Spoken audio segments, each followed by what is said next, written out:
ఏరికోరి మొగుడిని తెచ్చుకుంటే ఎగిరెగిరి తన్నిందంట. పాలిచ్చి ఆవును ఇడిసిపెట్టి తన్నే దున్నపోతుని తెచ్చుకున్నట్టు అయింది. కంచెం చెంబు బయట పడేసి రాయి రప్ప లోపలికి తెచ్చుకున్నట్టు అయిందని కాంగ్రెస్ సర్కార్ను చూసి కైత్కాల సాత్రాలు మాట్లాడుతుండ్రు జనాలు. ఇటు కేటీఆర్ సార్ కూడా సందు దొరికినప్పుడల్లా సురుకులు అంటిస్తుండు. ఇక ఇలా కాంగ్రెస్ పాలన మీద మళ్ళోసారి ఈడ్చుకబడ్డాడు మాజీ మంత్రి కేటీఆర్ సారు. నిన్న ఢిల్లీకి పోయి అమృత్ స్కీమ్ లా స్కామ్ జరిగిందని ఆధారాలతోటి సహా ఫిర్యాదయిండు కదా. ఇక నిన్న లగిచర్ల జరిగింది చూసి ట్విట్టర్ లో బగ్గుమన్నాడు. కుటుంబ దాహం కోసం తన ప్రాంతంపై కుట్రలు చేస్తే లగచర్ల లగాయించి ఎదురొడ్డుతుంది. మా భూములు మాకేనని కొడంగల్ కొట్లాడుతుంది.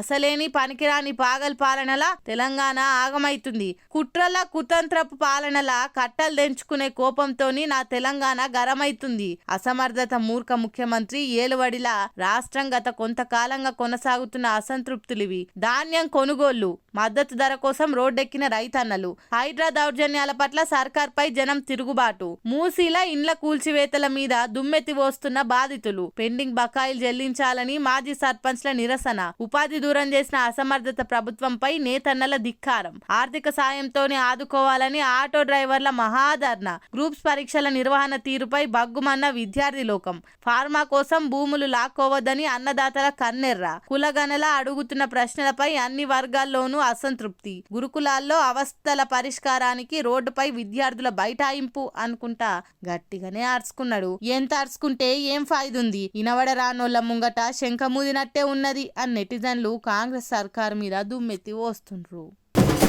ఉడెక్కేదాక ఓడమల్లన్న ఒడ్డెక్కినాక బోడమల్లన్న అన్న మాటకి మస్తు సూట్ అయ్యే పనులే చేస్తున్నారు కాంగ్రెస్ వాళ్ళు. చెప్పిన చేసుడు పక్క పెట్టురి. పబ్లిక్ పానాలను పనంగా పెట్టి మందమ్మి సర్కార్ ఆమ్దాన్ని పెంచుకోవాలనుకున్నాడు సిగ్గుచేట అనుకుంటూ గట్టిగా నడుచుకుంటూ మాజీ మంత్రి హరీష్ రావు సారు మద్యం సేల్స్లో పెట్టిన టార్గెట్ను అందుకోలేదని 30 మంది ఎక్సైజ్ సర్కిల్ ఇన్స్పెక్టర్లకు రేవంత్ రెడ్డి సర్కార్ మెమోలు జారీ చేసిందంటే చూడురిగా. కాంగ్రెస్ పార్టీ ఎన్నికల మేనిఫెస్టోలో ఉన్న డొల్లను ఇట్లా బయట పెడుతుంది అనుకుంటే ఎక్సుల గరం మీద రాసుకొచ్చిండు హరీష్ రావు సారు. మద్యం అమ్మకాలు అరికడతాము, బెల్ట్ షాపులను బంద్ చేపిస్తామని హామీలు ఇచ్చిన రేవంత్ రెడ్డి ఇప్పుడు మద్యం అమ్మకాలను పెంచాలని ఎక్సైజ్ ఇన్స్పెక్టర్లను సతాయించలేంది.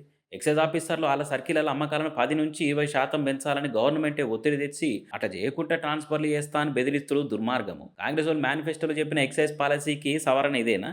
పబ్లిక్ పానాలు ఏమైపోయినా మాకు సంబంధం లేదు, సర్కార్కి రాబడైతే రావాలని 1.7 లక్షల బెల్ట్ షాపులు బాజాప్త భయం లేకుండా నడిపించుకునేటట్టు కాంగ్రెస్ సర్కారే సపోర్ట్ ఇచ్చుడు చూస్తుంటే గమ్మత్ అనిపిస్తుంది. రేవంత్ రెడ్డి ప్రభుత్వం 11 నెలల్లో సాధించిన మార్పిగో ఇదే అనుకుంటా పాయింట్ టు పాయింట్ పక్కా ముచ్చట్లు రాసుకొచ్చిండు సార్. అయినా అంటారు కానీ తాగేటోళ్ళు తాగేకాడే తాగుతారు. ఇప్పుడు సర్కార్ పెట్టిన టార్గెట్లు అందుకోవాలని ఎక్సైజ్ ఆఫీసర్లు పోయి పబ్లిక్ కుతికెళ్ళ బల్మీకి మందు పోసి పైసలు తీసుకోరు కదా. వాళ్ళ డ్యూటీ ఎక్సైజ్ శాఖలను రూల్స్ పాటించేటట్టు చూసుకున్నాడా, లేకుంటే సర్కార్కు పైకం రావాలని పనులు చేసుడా? పబ్లిక్ పానాల కంటే మంది మీద ఆమ్దానే ఎక్కువ అని సర్కార్ ఇసొంటి చేస్తే రేపు పబ్లికే తిరగబడి లీడర్ల మీదకే ఎగబడే కాలం వస్తుందని కామెంట్ చేస్తున్నారు మందు దందా నచ్చని జనాలు.